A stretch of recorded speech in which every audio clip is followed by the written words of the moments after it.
حضرت انس بن مالک رضی اللہ تعالیٰ عنہ کے راوی ہیں، فرماتے ہیں رسول اکرم صلی اللہ تعالیٰ علیہ وسلم ایک دن اپنی ایک زوجہ محترمہ یعنی ام المومنین کے پاس بیٹھے تھے۔ بعض روایات میں ان کا نام بھی ذکر ہوا ہے کہ آپ حضرت عائشہ صدیقہ رضی اللہ تعالیٰ عنہا کے گھر میں موجود تھے۔ حضرت انس رضی اللہ تعالیٰ عنہ نے نام نہیں ذکر کیا خود، یا احتراماً نہیں ذکر کیا یا بھول گئے ہوں گے۔ حضرت انس فرماتے ہیں آپ اپنی ایک زوجہ محترمہ کے گھر میں تشریف فرماتے تو آپ کی دوسری زوجہ مبارکہ نے آپ کے ہاں ایک پیالہ بھیجا، اس پیالے میں کچھ کھانا بھیجا۔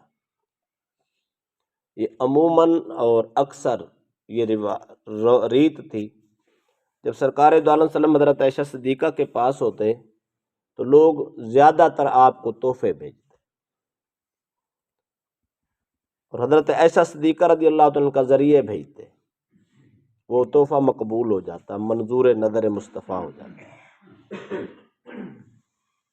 تو نبی اکرم صلی اللہ علیہ وسلم جب ان کے گھر میں تھے تو آپ کی دوسری زوجہ محترمہ، بعد نے لکھا ہے حضرت صفیہ بنت حیی تھیں، بعد نے لکھا ہے کہ حضرت زینب یا حضرت ام سلمہ تھی، پر کسی بھی آپ کی زوجہ محترمہ نے ایک پیالے میں آپ کے لیے کھانا بطور تحفہ بھیجا۔ جب کھانا پہنچ گیا، غلام لے کر جا پہنچا تو حضرت عائشہ صدیقہ رضی اللہ تعالیٰ عنہ کے دل میں خیال آیا فطری تقاضے سے کہ اس زوجہ کا کھانا میرے گھر میں، یہ فطرت ہوتی ہے، عورت کی فطرت میں یہ شامل ہے، وہ اپنی سوکن کو قبول نہیں کرتی، سوکن کا تحفہ بھی قبول نہیں کرتی۔ سوکن کی بات اگر اس کے گھر میں ہو تو وہ بھی اس کو بھی برداشت نہیں، یہ فطرت ہے انسان کی، یہ زیادتی نہیں ہے، کوئی ظلم نہیں ہے، حسد بھی نہیں ہے، یہ فطرت کا تقاضا ہے کہ ایک عورت دوسرے خاوند کی، دوسری بیوی کی بات کو قبول نہیں کرتی، پسند نہیں کرتی، ترجیح نہیں دیتی کہ میرے خاوند کا زیادہ رجحان کہیں اس کی طرف نہ ہو جائے۔ اب جب حضرت عائشہ صدیقہ کے گھر میں سرکار تشریف فرماتے تحفہ آیا تو ان کو وہ فطرتاً یہ تقاضا پیدا ہوا، انہوں نے چاہا کہ یہ تحفہ سرکار استعمال ہی نہ کرے، یہ کھانا ہی نہ کھائے۔ تو حضرت عائشہ صدیقہ نے ہاتھ مار کر اس غلام کے ہاتھ سے پیالہ نیچے گرا دیا۔ جب پیالہ گرا تو وہ ٹوٹ گیا، مٹی کا پیالہ تھا، پیالہ ٹوٹا تو کھانا تھا، جو بھی اس میں چیز تھی وہ ساری گر گئی۔ تو رسول اکرم صلی اللہ علیہ وسلم بیٹھ کے اس ٹوٹے ہوئے پیالے کے وہ تنکے اور اس کا کچرا اور اس کے جو ٹکڑے تھے وہ چن رہے تھے، اور ساتھ ساتھ یہ فرما رہے تھے کہ آپ فرماتے تھے کہ غارت امکم، تمہاری ماں کو غیرت آ گئی، فطری غیرت آ گئی، فطری تقاضے سننے ایسا کہتے، یعنی سرکار ناراض نہیں ہوئے۔ یہ جملہ سوچنے والا ہے، سرکار کو گھر سے، دوسرے گھر سے کھانا آئے، دوسری بیوی سے تحفہ آئے، اور جس گھر میں آپ بیٹھے ہوں اور وہ بیوی اس پیالے کو گرا کر توڑ دے، کھانا بھی گر جائے، کہ آج کے اس دور میں کوئی خاوند برداشت کر سکتا ہے؟ اس کو سر نہیں پھاڑ دے، کہے گا تحفہ میرے لیے آیا، تجھے خاوند کی عزت کا پتہ نہیں ہے؟ اگر اس نے بھیجا تو اس کا حق ہے، تو کون ہے روکنے والا؟ اگر روکنا تھا تو اس کو منع کر دیتے، وہ واپس چلا جاتا، بات ختم ہو جاتی، لیکن تو نے پیالہ بھی توڑ دیا اور کھانا بھی گرا دیا۔ سرکار نے کوئی ایک جملہ بھی ایسا نہیں بولا۔ انس بن مالک فرماتے ہیں سرکار خاموشی کے ساتھ اس ٹوٹے ہوئے پیالے کو اکٹھا کر رہے اور ساتھ ساتھ فرما رہے تھے غارت امکم، غارت امکم، اور تمہاری ماں کو غیرت آ گئی، تمہاری ماں کو غیرت آ گئی، اس نے غیرت میں ایسے کر دیا۔ اب پیالے کے ٹکڑے چن کے وہ کھانا جو ڈل گیا تھا اس کو بھی اٹھا کے اس میں پھر ڈالا، خشک کھانا ہوگا، صاف کر کے اس کو ڈال دیا۔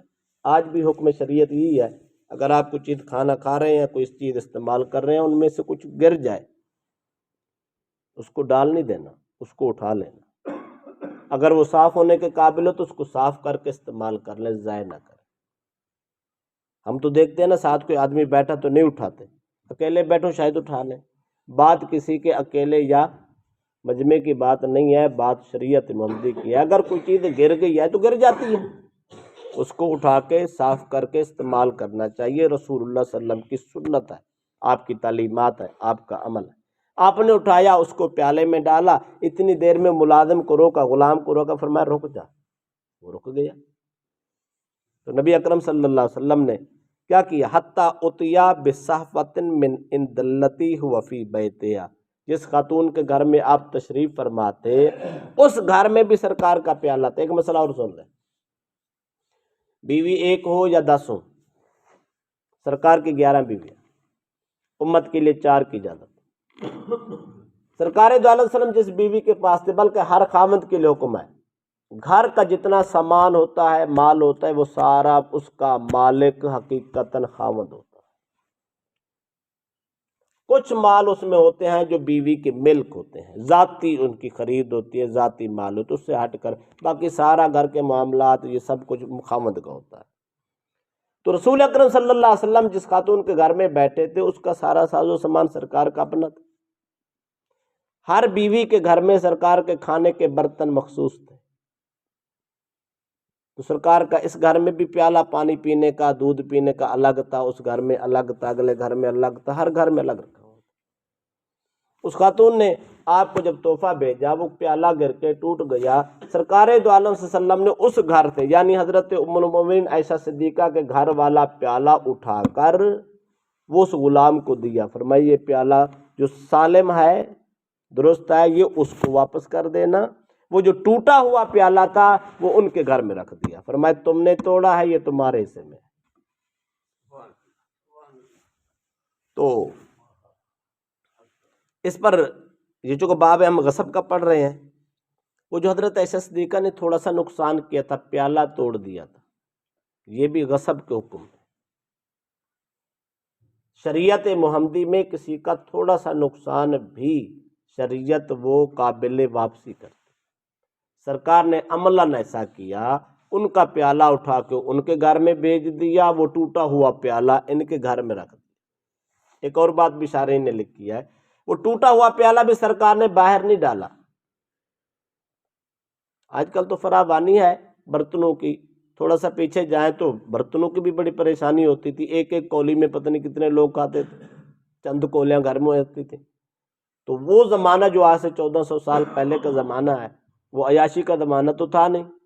پھر سرکار دو علیہ وسلم کا زمانہ تو فقر کا زمانہ ہے، سرکار نے تو فقر کو پسند کیا ہے، وہ ایک ہی پیالہ تھا، تو اس پیالے میں سرکار نے کھانا کھانا تھا۔ سرکار نے وہ ٹوٹا ہوا پیالہ بھی گھر میں رکھ دیا، فرمایا اس کے ٹکڑے بھی کہیں کام آ جائیں گے، اس کو بھی فضول نہیں ڈالنا۔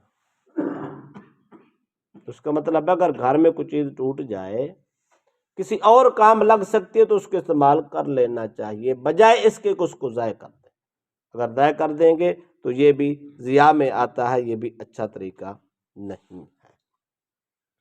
تو اس سے یہ بھی پتہ چلا نبی اکرم صلی اللہ علیہ وسلم نے اس بیوی کا دل بھی رکھ لیا اور اس بیوی کا معاملات بھی حل کر دیے۔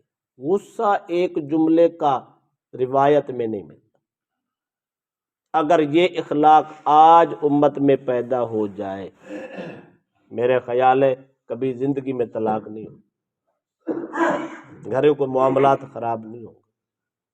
خاوند کے سامنے بیوی یہ کام کرے، اور اتنا بڑا صبر اور اتنی برداشت، یہ رسول اکرم صلی اللہ علیہ وسلم کا اخلاق تھا۔